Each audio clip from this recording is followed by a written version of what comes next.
Hi, I'm Dr. Hall at Chattanooga Non-Surgical Orthopedics, and today in this video I'm going to talk about knee pain. So there are essentially three types of knee pain. There's a lot of different pain that are under these categories, but I'm going to keep it simple for you and talk about the three types. Type 1 is ligamentous, tendon, muscle, meniscal pain. That's basically the soft tissue of the knee that gets sprained or strained.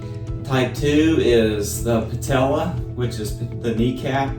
That's patellofemoral syndrome.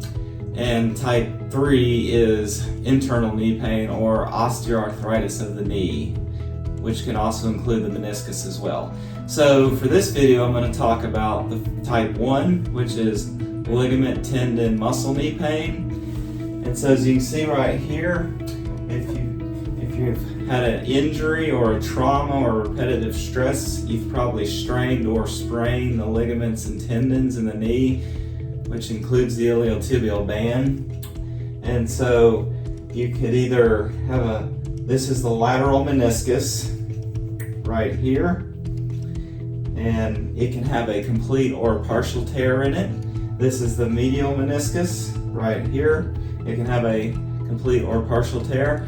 And those act to cushion the knee to keep the bones from rubbing on each other. That's the purpose of the meniscus.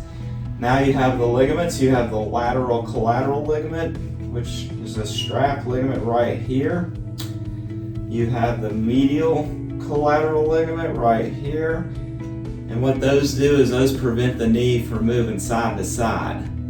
So when you get a sprain or strain in that, which is kind of the same thing as a tear, the knee will become unstable, move side to side. And then you have the ACL and the PCL. So the ACL is right here, and that prevents forward motion of the knee. The PCL, posterior cruciate, is right here, and that prevents posterior translation of the knee. And then you have the patella ligament right here, and that acts to allow us to extend the knee. So if you've been told you have tendonitis or a sprain strain of this, surgically they may want to try to repair that, but our non-surgical system has a 90% success rate of helping without surgical intervention. So what we do is we use our laser, for starters, to reset the muscles, and that's just simply goes right over it, and that kind of resets the fuse box. So the laser increases cell energy while decreasing inflammation.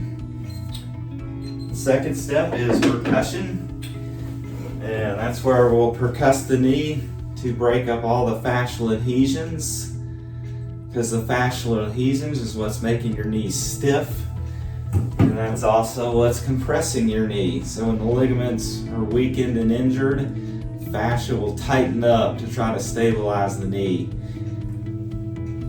Third step is our knee on track, which is a unit that distracts the knee. And so when these ligaments get injured, they get tight and stiff, and you lose range of motion. And so the knee on track gently opens up that knee joint again. You can see that knee joint opening up. And what that does is that pumps nutrients into the knee to start regenerating the meniscus and to start regenerating all these ligaments I just showed you. Now we gotta have nutrients and growth factors beyond what your body is able to produce to get regeneration, and that's where we use platelet-rich plasma. And that's where we take your red blood cells and we spin them off, and we put them on the bottom, and we separate them from the platelets, and we just take the platelets and the white blood cells. And the platelets are what's good. That has all the growth factors. And we inject the platelets into the knee, the area of concern, based off ultrasound or x-ray, wherever we found your problem. And the platelets are going to regenerate your knee. And so with that knee decompression opening up, the platelets being sucked in there, you get regeneration of the knee. And this is why we have a 90% success rate and people don't need surgery.